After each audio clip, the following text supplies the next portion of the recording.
আরে, এত সুন্দর কাঁঠাল! মনে হয় কাঁঠালটি খেতে অনেক সুস্বাদু হবে। যাই, কাঁঠালটি পেড়ে নিয়ে আসি। এই বলে পরী কাঁঠালটিকে পাড়তে যায়, কিন্তু সেই কাঁঠাল গাছের তলাতেই একটা ভয়ঙ্কর ডাইনি ঘুমিয়ে আছে। সেটা পরী জানতো না। যখনই কাঁঠালটি পাড়তে যায়, তখনই শুয়ে থাকা ভয়ঙ্কর ডাইনির গায়ে পা লেগে যায়, আর সঙ্গে সঙ্গে ডাইনির ঘুম ভেঙে যায়। আর ডাইনি রেগে গিয়ে বলে, তুই আমারই গাছের তলায় এসে আমারই ঘুম ভাঙিয়ে দিলি। আজ আমি তোকে উচিত শিক্ষা দেব।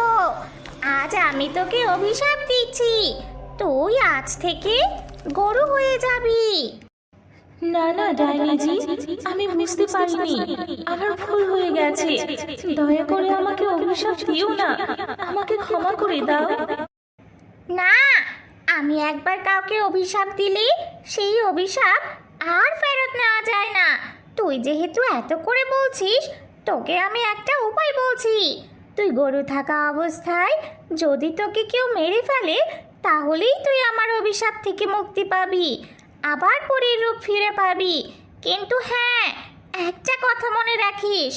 আর হ্যাঁ, যদি কোনো পশু পাখির আঘাতে মারা যাস, তাহলে তুই সঙ্গে সঙ্গেও মারা যাবি, তুই আর পরী হতে পারবি না।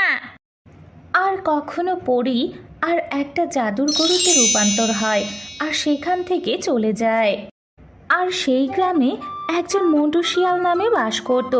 তবে সে অনেক দয়ালু। সে তার বউ আর তার ছোট মেয়ে টুম্পা মেয়েকে নিয়ে বাস করত। আর মন্টুর মালিক বাঘমামা, তার কাছে অনেকগুলো গরু ছিল। সে অনেক লোভী, কৃপণ আর রাগী। আর একদিন মন্টু তার মালিক বাঘমামার গরুগুলো নিয়ে জঙ্গলের দিকে চড়াতে নিয়ে যায়। আর জঙ্গলে এসে কিছুক্ষণ গরু চড়ার পর মন্টু দেখে, আরে, এত সুন্দর গরু! আর এই গরুকে তো আগে কখনো এই গ্রামে দেখিনি। কার গরু হতে পারে এত সুন্দর? যারই হোক, আমার কি? এই বলে মন্টু সমস্ত গরুগুলোকে নিয়ে তার মালিক বাঘমামার বাড়িতে নিয়ে যেতে শুরু করে। আর মন্টু দেখে সেই গরুও তার পিছনে পিছনে আসতে শুরু করেছে। আর কিছুক্ষণ পরেই মন্টু তার বাঘমামার বাড়িতে চলে যায়। আর সেই জাদুর গরুও মিন্টুর পিছনে পিছনে সেখানে চলে আসে। আর তখনই মন্টুর বাঘমামা এসে দেখে, আরে মঞ্চু ভাগিনা, এত সুন্দর গরু কোথায় পেলে? আর মন্টু সমস্ত কথা তার বাঘমামাকে খুলে বলে। ও তাই? আমারও তো কপাল খুলে গেল। হা হা হা হা হা। এই গরুকে 2 দিন খাইয়ে মোটা তাজা করে বাজারে বিক্রি করে দেব, আর অনেক টাকা পাবো। হা হা হা হা হা। তার পরের দিন মন্টু প্রতিদিনের মতো গরু নিয়ে জঙ্গলের দিকে যেতে শুরু করে। আর তখনই তার মালিক বাঘমামা বলে, ভাগিনা মন্টু, এই সুন্দর গরুটাকে খেয়াল রাখবে, কোথাও যেন চলে না যায়। ঠিক আছে বাঘ মামা, তুমি কোনো চিন্তা করো না।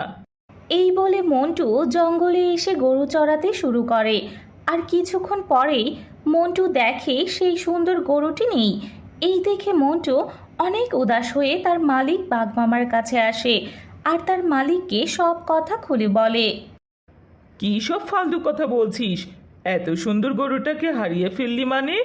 সুন্দর গরুটাকে কালকে হাটে নিয়ে বিক্রি করতাম, জানিস আমি কত টাকা পেতাম? তোকে আমার সন্দেহ হচ্ছে তুই আমার গরুকে চুরি করেছিস, আর এখানে এসে মিথ্যা কথা বলছিস। তোর আমি কোনো কথা শুনবো না। কালকের মধ্যে আমার গরু এনে দিবি, নইলে আমার গরুর জরিমানা দিবি, নইলে তোর কপালে দুঃখ আছে বলে দিলাম। এই কথা শুনে মিন্টু অনেক ঘাবড়ে যায়। সে বুঝতে পারে না যে সে এখন কি করবে। তার পরের দিন মন্টু সকাল হতেই তার মেয়ে টুম্পাকে নিয়ে জঙ্গলের দিকে যেতে শুরু করে সেই গরুকে খোঁজার জন্য। আর খুঁজতে খুঁজতে পুরো জঙ্গল খুঁজলো, কোথাও গরুকে পেল না। আর হঠাৎ মন্টুর চোখে সেই গরুর উপরে পড়ে, আর গরুটি একটা জালের মধ্যে আটকা পড়ে আছে।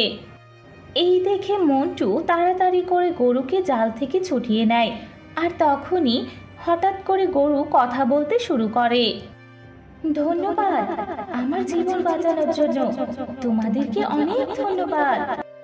আর গরুটিকে কথা বলতে দেখে মন্টু ও তার মেয়ে অনেক অবাক হয়ে যায়। এ কি, তুমি কথা বলতে পারো? এটা কি করে সম্ভব? হ্যাঁ, আমি কথা বলতে পারি, কারণ আমি গরু নই, আমি একজন পরী। একজন ডাইনির অভিশাপে আমি গরু হয়ে গেছি। কিন্তু তোমরা এই জঙ্গলে কেন এসেছো? তারপর মন্টু তার সমস্ত দুঃখ কষ্টের কথা জাদুর গরুকে শোনায়। এই শুনে জাদুর গরু বলে, আমি তোমাদেরকে সাহায্য করতে পারি। আমি এখন একটা জাদুর গরু। আমি যা খাই তাই সোনা হয়ে যায়। তুমি আমাকে তোমার সঙ্গে নিয়ে চলো। আমি তোমাদেরকে অনেক সোনা দেব, আর তোমাদের সমস্ত দুঃখ কষ্ট দূর হয়ে যাবে। এই শুনে মন্টু জাদুর গরুটিকে তার বাড়ি নিয়ে আসে আর গরুটিকে খেতে দেয়।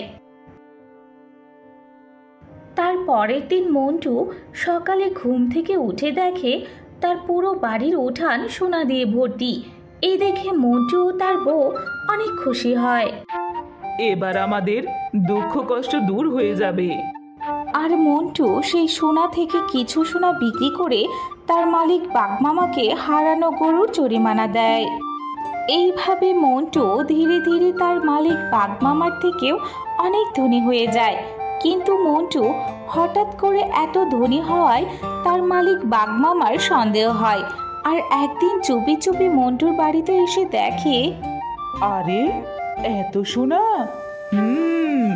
এবার বুঝতে পেরেছি মন্টু ভাগিনা হঠাৎ এত তাড়াতাড়ি কিভাবে ধনী হলো। এই জাদুর গরু যার কাছেই থাকবে সেই অনেক ধনী হয়ে যাবে। না না, আমি এই গরুকে চুরি করে নিয়ে যাই, আর আমি মন্টুর থেকেও অনেক ধনী হয়ে যাব। হা হা হা হা হা। এই কথা বলে মন্টুর মালিক বাঘমামা মন্টুর গরুকে চুরি করে নিয়ে যায় এবং তার বাড়িতে এনে জাদুর গরু যখন অনেক সোনা দেয়, বাঘমামার বউ অনেক খুশি হয়। আর এত সোনা দেখে তাদের আরো লোভ হয়। বাঘের বউ তাকে বলে, ওগো, এই গরুকে রোজ খাইয়ে সোনা নিতে আমাদের ধনী হতে অনেক সময় লাগবে। তোমার ভাগিনা মন্টুকে দেখনি, সে তাড়াতাড়ি কিভাবে ধনী হয়ে গেল? একটা কাজ করো, কেউ জানার আগেই এই গরুর পেট কেটে সমস্ত সোনা বের করে নাও, তাহলেই আমরা তাড়াতাড়ি ধনী হয়ে যাব। তুমি ঠিক বলেছ বউ, আজ এই জাদুর গরুকে পেট ভরে খাইয়ে দেই, কালকে যেন আমরা অনেক সোনা পাই। হা হা হা হা হা। তার পরের দিন সকালে বাঘ ও তার বউ চাকু নিয়ে জাদুর গরুর কাছে এসে যায় আর জাদুর গরুর পেট কেটে দেয়। আর তারা দেখে জাদুর গরুর পেটে একটিও সোনা নেই। তখনই সেই পরী ডাইনির অভিশাপ থেকে মুক্তি পায় আর গরুর পেট থেকে বেরিয়ে আসে আর হাসতে হাসতে বলে, তোমরা দুজনেই অনেক লোভী, তাই তোমরা সোনা পেলে না, কিন্তু তোমাদের এই লোভের কারণে আমি ডাইনির অভিশাপ থেকে মুক্তি পেয়ে গেলাম। এই কথা বলে পরী সেখান থেকে চলে যায়। এই দেখে বাঘ ও তার বউ বাঘিনী অনেক হতাশ হয়ে যায়। তারা কি ভুল করলো? হায় রে আমাদের পুরা কপাল! যদি আমরা লোভ না করতাম তাহলে আমরা ধীরে ধীরে ধনী হতে পারতাম। আমাদের তো সব কিছু শেষ হয়ে গেল রে।